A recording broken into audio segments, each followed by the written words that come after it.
How you doing? It's been a few months. Thought I'd stop in and say hello.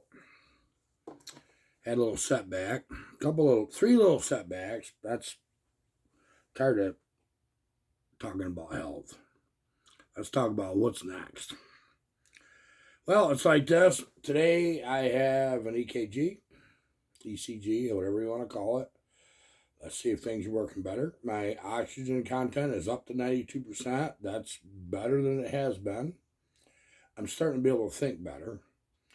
Been as some of you knew, I was having a terrible time with the shoulder. I had a nerve pinched in my neck, actually, and it was a bugger to take care of, but I think we got it. Been 2 weeks without major pain in my shoulder. Haven't been running saws. Haven't been working on them. Like right here, sitting on a bench. It happens to be the last saw that I actually worked on. It's been a while. Steel 66 mag, old school flat top. Nice representation of a flat top steel. I come out here this morning earlier. I was like, what was I doing? Where am I at? What did I do last? So I have to look at my tools on the bench. Oh yeah, okay, I remember. That goes there. Finish time in the saw. Obviously, the last thing I did was put a little bit of electronic solder in there. It was check to squish, and that's where I just stopped. On that bench, I've got a 95cc build for Buck and Billy. Been there over a year. Covered up, sat there, not done nothing. And a few other saws, same thing. Well, you can't help it. You just get days like that. For me, it's been 14 and a half months, but I'm better. I will tell you I'm better. Spring is coming. We were 68, 69 degrees the other day. We're in the 50s right now, and I'm loving it. I'm really hoping soon I can get back to making videos. I just caved in. I just when you can't think, you can't work on saws. And when you can't work on saws, it's a train wreck, believe me. I want to take the time to thank you guys for continuing to watch the videos, watch the old videos. I hope you're getting something out of it. We do have some interesting stuff coming up. We do. Some of it I'll talk about, some I won't. But I have to let you know I appreciate you being here. I'm really dumbfounded how many views I get without making videos. But this is not the way I want it. It's not, guys. I love you guys to death. I've made some very good friends on YouTube. I've made some mortal enemies. I'll tell you that right now. That's mostly from little YouTube channels that are jealous. They just, people that aren't going to get it. They're never going to build a great saw. They're going to hit and miss it. They're going to destroy a lot of parts, and they know it. They don't have a use for saws in their life, so they want to hammer on somebody. Well, hammer on me. I don't even give a rat's butt. You know what I mean? But the reason I'm even here is to help you guys. I think this year is going to be a little different with the saws. We're going to cover a lot of generations of saws, of the problems that cropped up with different ones, of the iconic saws. We're going to go back from the 61s, 66s, 266, 268, 272. We're going to get into the steel 38 mags. That was an interesting saw, believe it or not, with a lot of potential. 38 mag. It was based on an old design, but it really was innovative. By the time they got to the Mag 2, and there's guys out there that's got them, they really like saw, excellent firewood saw. I'm not interested in anything that's got wires on carburetors. The newer steels and Huskies, it's like this. I don't have to. Yes, I do work on them. I don't wanna. I don't like it. But somebody's got to do it. So I've had a lot of local guys know that, look, I'm just down for the count, and haven't had many friends come lately to work on the saws, especially for the last year. And so that's it's really too bad because, I mean, I don't ever charge them nothing, but sometimes I'll just leave an old junk carcass or something, which is kind of cool because it ends up adding to my collection of saws that don't run. But here's the problem with that.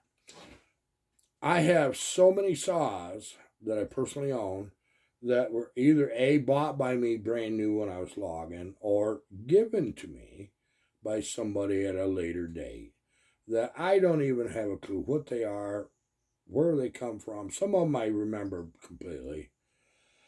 I haven't been running any saws. Even when I get this one done, I'm not going to be able to start this. I've lost a lot of muscle mass. I'm quite weak. I got it up here. I'm strong up here, but strong in mind, weak in body doesn't make good chainsaws. You got to run them.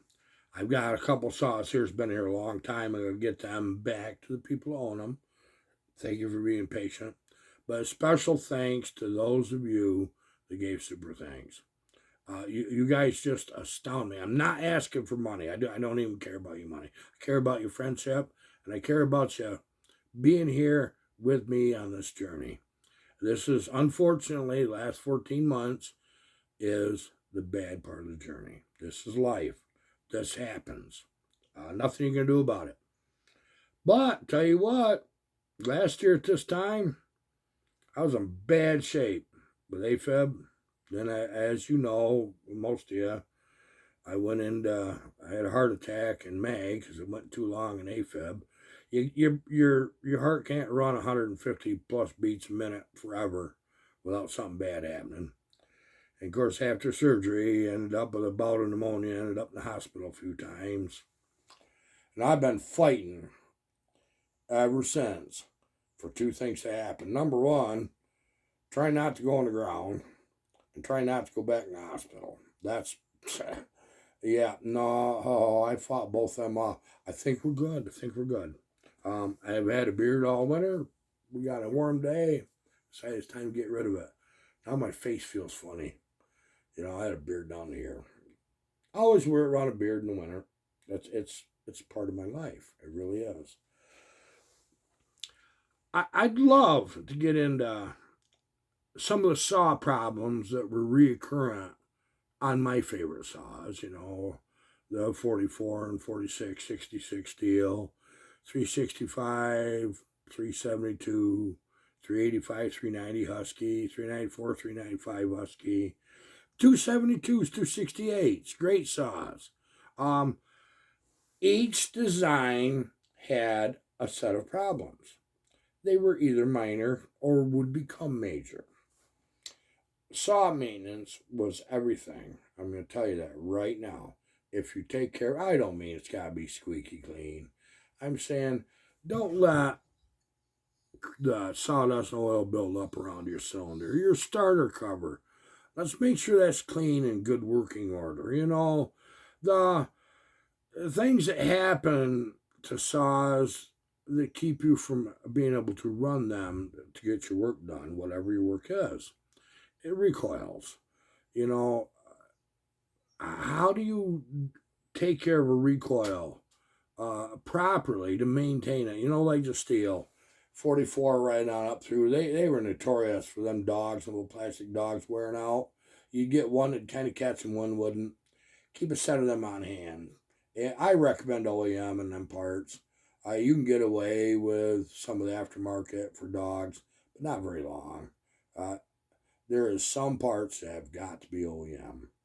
That's the way it is.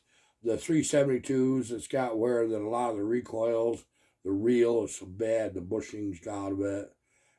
And some of the older saws, you run to bite it, put a new spring in, and get an OEM if you can, and a new reel. You just do that, a little white lithium grease on it, and you're going to have a recoil.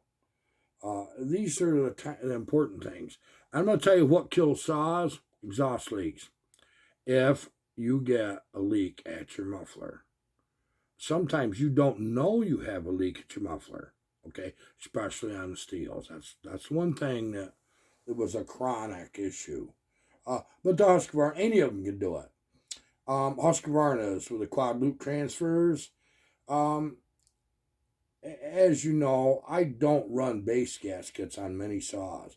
Well, I don't bother explaining it because I don't think about it. In the quad loop transfers, after a year or two of logging, sometimes that sucks that gasket in this area on them 372s. It just sucks it in. And it's the nature of the beast. Like on the 372, another thing is getting a leak right at the carb where that rubber boot goes on. You got that nylon or plastic clamp. That was designed to fail. It would bow up, or if somebody over tightens it, it really bows up and creates a little leak. They're supposed to do that. So you buy the Chinese aluminum one, throw it on there with a new boot, and you're good to go for forever. Oil pumps. We need to cover more about oil pumps, okay? The maintenance of a pump, especially, with the steel and the Husky saws, the ones that I know and love. Oil pumps are everything. And you can build a new saw. You can build this.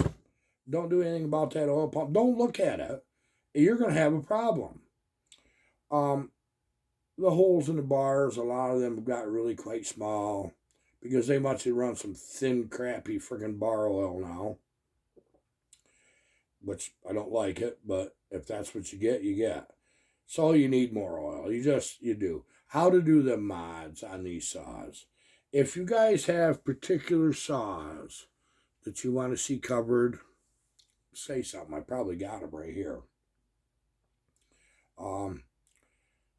I'm really looking forward to being back out here. I've missed it out here, guys. I really have. This last 14 months has been terrible on me. So I'm used to go, go, go. You don't get go, go, go and go right to a screeching halt dead stop and feel like a bag of crap constantly and feel good about yourself. You don't. And it's not that I'm one that ever suffers from depression because I find ways to occupy myself, but it becomes just a little bit tedious, don't it? I've got that 056 project there. I think we showed that in a video this last fall for my cousin. Like to get that finished. I've got about 5 saws apart right here, right now, that's got to be taken care of and out the door. One of them is for Buck and Billy. He's been a patient man, but he understands. He knows the deal. But it's something that I've got to get these benches freed up. I've got 3 benches and I got saws on all 3, and I've got a couple more in a box each that has to be. Some of them I've been waiting on parts. Like I've got a 394 the local guy brought in last fall. Low on compression, hard as heck to start. Once you get it running, runs fine. I pulled it over and it's low on compression.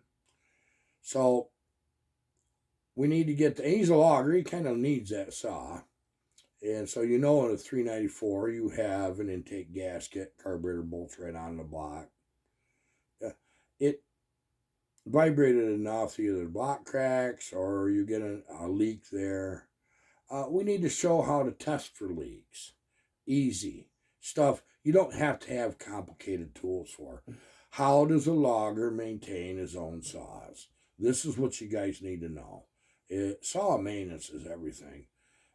That's not covered good enough because, quite honestly, a lot of people don't really know how to cover it properly. Chainsaw sharpening. Oh my God. You know what? The minute that you want to be a YouTuber, you don't have to actually know what you're talking about. All you got to do is come up with a subject, come up with some kind of brainstorm, and make a video, and instantly you're the professional.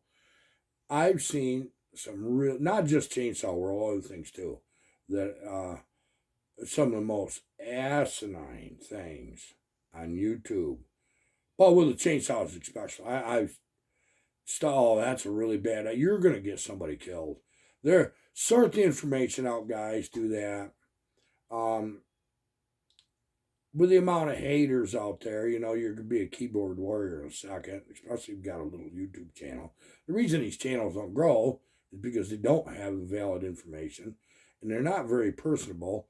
And you look on social media and they're hammering and bad mouthing everybody. They'll pick one or two guys like me or God knows who else. I'm not going to mention names and start hammering on. I just laugh. It's like, you don't even know. I watch the saws run. Just shut up. Just shut up. I watch the saws run. You put it out there like you got something you don't. I don't care. Let's get beyond all that. Let's get right down to the basics, the function of the saw, how to keep it functioning properly, and what is acceptable. The saw's got to start. It's got to run. When you set it down, it's got to idle. I was just talking to a good friend this morning on the phone about that. You know, it's like, he had somebody build him a saw that I kind of like. He says, Harvard says, it's really fast saw and I really like it. But when I set it down, it quits. Why does it do that? Well, I know why. Attention to detail. There's nothing wrong with doing machining on some cylinders. You're going to find most OEM cylinders do not need it at all, any machining. But there's a tendency that if you don't know how to get good power out of them, you think, well, I know how to do it. I'll just jack my compression way up. I'll make a really small combustion chamber, really wide squished band, and take 50 thousandths off my base, and I'm going to have orangutan. No, you're not. Husky and Steel both spent millions of dollars to figure out the cylinder timing. You're upsetting the cylinder when you do that. The minute you put your cylinder in a lathe on one that was already proper, they knew what he's doing. You're not smarter than them. You're being stupid. You don't look at the big picture, and you don't have a saw that runs a long time. The biggest thing is it's got to start, it's got to idle, and it's got to last a while. I mean, sometimes things just go wrong. Sometimes things happen to saws, or they're abused, they get straight gassed, or they're running a dog snot out of them without ever cleaning them. I mean, and you take the life of them. I mean, this is all acceptable. It's a known. This is the way it is. So let's get into some of these resurrection saws. With the price of a brand new saw today, I know many of you have looked at them. If you don't want wires hanging out of the carburetor, you don't want fuel injection or something that's highly controlled, if you can't run a screwdriver to tune it, I don't want the saw. I'm not interested in it. I don't like working on them. Leave that for a younger guy that likes working on them. There's plenty of them out there. It's not for me. So I'm becoming a dinosaur, aren't I? That's what's really happening. I miss telling the stories growing up and things that happened even as much as just a few years ago. I haven't felt like it. I really haven't. But I want you to know I care about all of you. And thank you for continuing to watch. Just thank you. I've got the best audience that there is. I know it. I read all of your comments. Leave a comment on that if you want.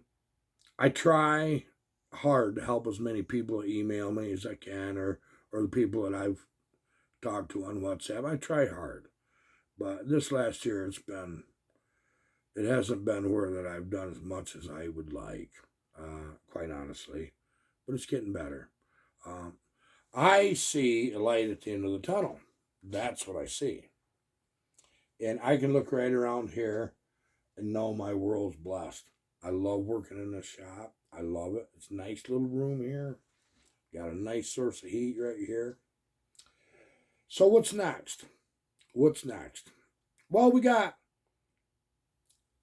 we, meaning Colin and I, have got some project. As you know, we were helping with a hobby stock. stock car, single track. And that's an unusual motor to build. You know, you got, especially for our local rules, it's not an easy one to figure out where the horsepower is. It's not. But and you're on stock tires. You're on tires you have to buy uptown, DOT tires, and fairly stock suspension. There's nothing real trick about these cars, so you don't need. It's not a horsepower class. Let's put it that way. It's a durability. It's an endurance class. I can tell you that right now. I have some innovative thoughts about hobby stock for Woodall, our local track. Last year we did a generic middle of the road build on a 325 Chevy, using a old school block, 1970. The block's actually a 69. It's got 1970 truck heads on it, believe it or not. So you got some good and bad there. The one thing they'll do is they'll take some heat. I'd like to try a Vortec at some point, but I'm not done yet with this. This is all a journey. And, well, like right here, these big block Chevys over here, we've got one over on the other bay that, 496 for Cullen. We've got the block back from the machine shop, extensive work, Callie's crank. We got the best parts that we could get for this. And at some point, we'll be building that. If there's an interest, we'll show some of the video. If there's an interest in the stock car motor stuff, maybe we'll make some video. I haven't been making a lot. I haven't been making any videos. I haven't felt like it. I just, when the world beats you up and your body beats you down, you're going to get what you get. I would like to think that there's enough of you out there that want to see other than just chainsaw occasionally. And I'm going to do it anyway. I'll just show you. I don't think I'm going to get into a how-to on a circle track motor build, but if there's anybody who's got some questions, privately, just email me, get a hold of me, whatever. I'll tell you what I got. Just like chainsaws, I got no secrets. These local guys, when they ask me, Hart, what'd you do about this or that, I'll tell them straight out. Well, what parts did you use? Tell them straight out. There's no secrets. There's none. I think that's better. Especially small little dirt tracks. They're kind of clannish anyway. And really what tickles me about them, I'm not telling you what I did. Big secret. Dude, that probably was done 30 years ago. Whatever it is you think you figured out, it's already been done. The steps have to be retraced. Interesting thing about race engines. There is some very innovative parts available that we never had, especially for these big block and small block Chevys. I see the Ford motors, which I do like, have really stepped up on the parts that are available. Look at these LS engines. Goodness sakes. Oh, it gets rough, but I'm better. I just dumbfounded at what they're getting out of these LS. They're just, I'm not interested in them. I guess, call me old school if you want, but that's what I am. I'm an old guy that enjoys what I enjoy. I'm going to cut this short as I got to get ready for my appointment, get my ECG, make sure the ticker's ticking right.